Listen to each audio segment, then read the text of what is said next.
Previously on Rock and Roll.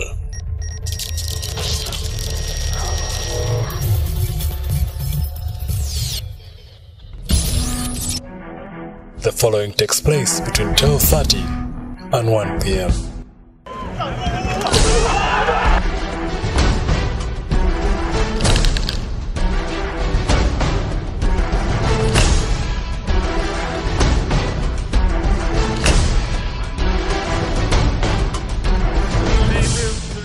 They regretted it in the first half. Excellent. Lawrence Wakabi dancing his way through three people. That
Hello there, welcome to Rock and Roll. Robert Madoy here with David Mutaka and Philip Kivoijana. And gentlemen, welcome to the table. I hope you're ready for the coaching.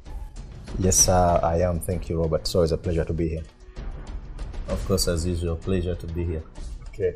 Well, this is how our scrum will look like. He's young but certainly not restless. Oscar Kalyango tells us that he plans to feature prominently in the senior national team, the Rugby Cranes.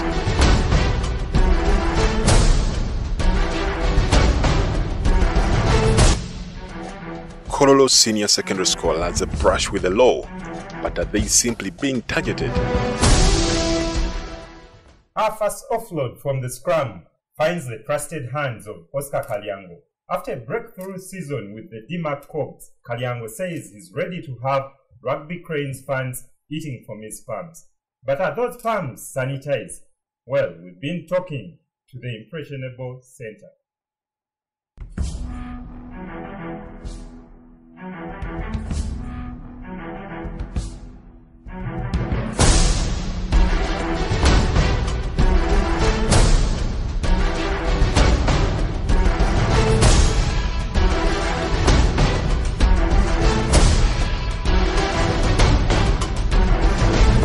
I started rugby in S1 in Ameliango College. Did my 4 years there.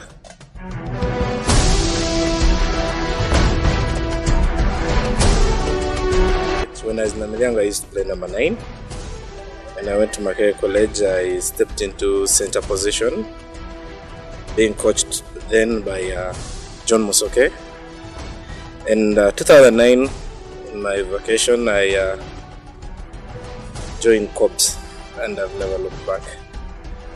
Yeah, the pre-season training, so we had a lot of work we did on our side and the coaches, and at the time we had Ronnie Rutakume as the backs coach who guided us, and we used this guidance all through the league. And the maturity coming of age, I mean the club, we've been in the club I've been there for 5 years. But I was asked to step up because now I was no longer considered as a young guy. So the senior players who are now in management, the Stones, the Ogwetes, Timo, Adrianto, I played with them, but they asked me, you know, it's your time, you have to show up and lead the troops. So they asked me and Odong to come up and lead the rest. No, it's not a simple thing, because when I was joining Corps as a center, there was Timothy Mudola, there was Ton Loja, there was Andrew Barasa, and other clubs that wanted me to join. told me I can never make it. But I told him, you know what, I'll sit on the bench or not be named, but as long as I know whoever is on the pitch is better than me, I don't want to go into a club and start yet I'm not ready. So I fought my way through, and now here I am being appreciated. My coach Fred Modola did a lot for me. He always pushed me. When I was feeling a bit lazy, he pushed me. My teammates, Sparasa, I have Justin, I have Aredo. Those guys pushed me all through. James. Then my family, my mother kept me going. Asked me whether I train or not. My brother is always pushing me, my girlfriend, all the time. But let me first correct you, it's not my first time to play 12 for Uganda. 2011, I played 12 for Uganda. And yeah, I can play 12 and 13, but I think my natural position is 13, but I can play 12. I think I have the skills to play 12 as well. So when the coaches asked me to play 12, I mean, we are here to serve Uganda, so when you're on pitch, you serve Uganda, do what you have to do. I don't know, but I'm told I had a good game, so. And I'm going to manage. But luckily, the thing is, with me and Wakos, we both play 12 and 13. But if you notice in the game, we change. Wherever you find yourself at 13, you play. You find yourself at 12, you play. So it's a bit it might even confuse the defense, because he's comfortable with 12, I'm comfortable with 12. Comfortable at 13, so it shouldn't be an issue there. He certainly has the confidence, and looks like he's going to be a mainstay with the rugby cranes, doesn't he? Yes, I think he's in a rich vein of form. Coming off a previously not less than average season, I think he's the man of the moment, and I think he's he's reveling in it, and so he should. Yeah. If I recall well, Kalyango had 11 tries in the season. Yeah. And if there was an easy number to pick when we're doing team of the season there, it was the 13. He was really dominant in that position. He had taken man of the match, I don't know, about 4 accolades we couldn't count. And that goes to show how much form he had for Cobbs there. I mean, if he wasn't creating tries, he was either breaking the lines, putting in tackles. He really was a value add and had a fantastic season there. Okay, and Philip here talks about him having nailed down that number 13 position in the team of the year. Last weekend he played alongside his, I don't know if I can call him a nemesis or is it the other way around, because he seemed to torment Michael Ruck quite a lot last season.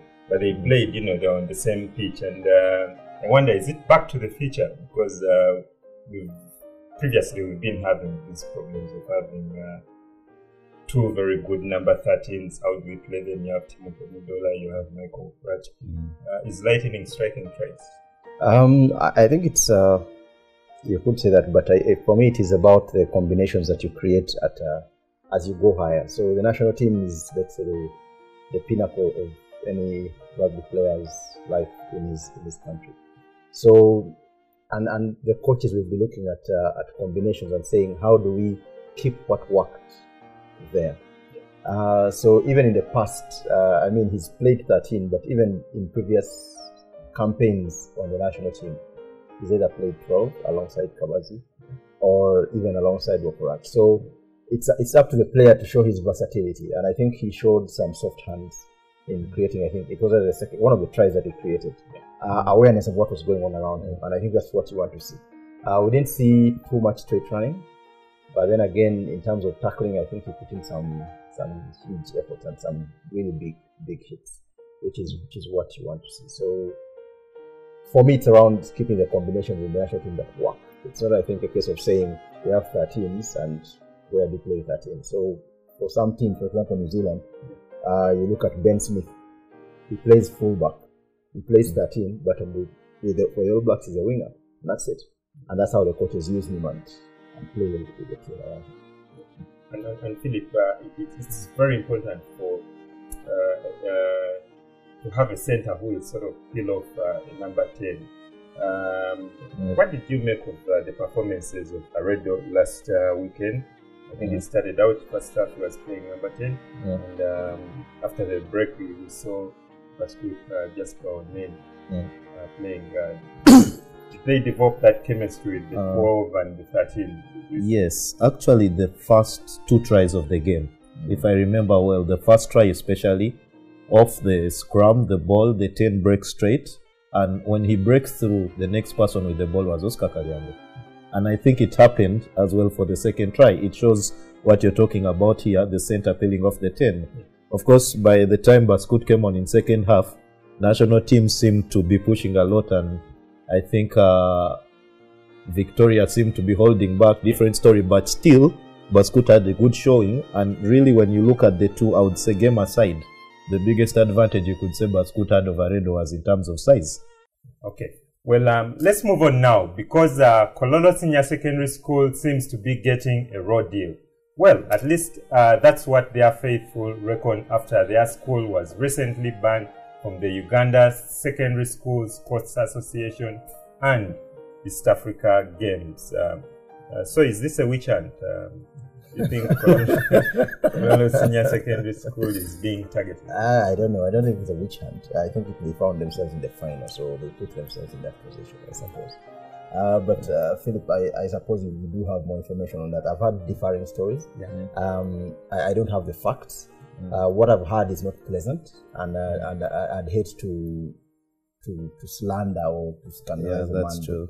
But what I've heard is really disturbing. So, like he said, he's playing safe haven there, but he's like, it's really disturbing. If as to use the language I want to use, I would get a lecture from my wife.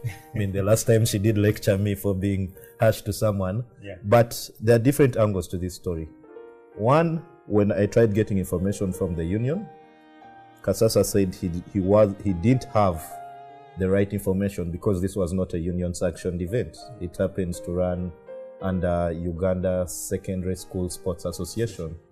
So he referred me, of course, to Ronald Mutebi, I think, who's handling it there, and I couldn't get to him. But talking to Valence, the Naminyango Games tutor, who was in Lira, it says, of course, there was the issue of the players being out, that were the ones who there were age issues around and past slips. Yeah. But going into that game, the one that caused the semi-final, I think that caused the suspension. Yeah. Now, Kololo seemed to think the referee was, much as they already had few players, they thought the ref was giving yellow cards to bring it to a level that they don't have enough for a game to continue. So where the incident comes in is when the ref is going to issue another yellow, the players run and actually stop him, which Valence says is also wrong, whatever the reason was. And he says, as usual, they will sit and probably decide what punishment to give Kololo. Says whether Kololo had valid reasons or not, it's not the right way to do things. And a lot of controversy continued. The game was stopped 10 minutes to the end of first half. Then the ref is changed, and the next ref says they're starting second half. Of course, Kololo later winning it by a solitary penalty. Yeah. But, of course, they were suspended, and I think that came from Mutebi, though we've not heard from him. But to me, the way the story went, the biggest controversy seemed to center around the referees and SMAC. And like he said, we'll probably get a time talk to Ronald Mutebi.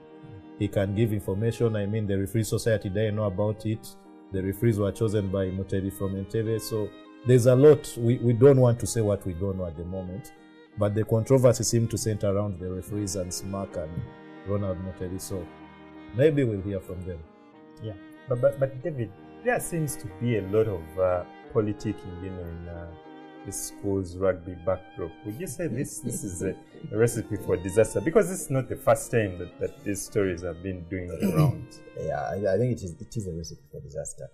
And hopefully the powers that be, both at the union and at the Uganda Schools Rugby Society, do see the sense around seeing the big picture and what it means for the boys. If you're really trying to teach the boys' ethics and the ethos of rugby, and then you're doing such things, I think for me it's a real pity. And I don't know what the facts are, but if that is what is actually happening, it is a pity, and whoever is involved should be stood down. I think the Uganda Rugby Union does need to take hold of some of these affiliate bodies. We've seen the referees go out of order. Now we're hearing the schools are going out of order. And we need to sort of say, you know what, how do we keep that house clean? And they need to be answerable to the union. So why should USRA have a separate tournament that's not sanctioned by the Uganda Rugby Union? In terms of injuries, in terms of safety, in terms of all the things that could go wrong in that area, and then you don't have a union official informed, it's something that's running separately. You're hearing the scores, you're hearing all the controversy. For me, it's a case of how does the union get the power back? Then how do the teachers, I mean, these are teachers, they are not just coaches or whatever, they are teachers, and they are role models in society. So what does Mutebe tell his children at home? What does he tell his wife? And what does he tell the student in the class the next day around not doing some of these things and following the rules? And I mean, rugby is a gentleman's sport. That for me, that is primary. And once you break that, I mean, you don't deserve to be in the game. Interesting that. Well, let's take a break now, but do stay with us, for we have Super Rugby action to come for you.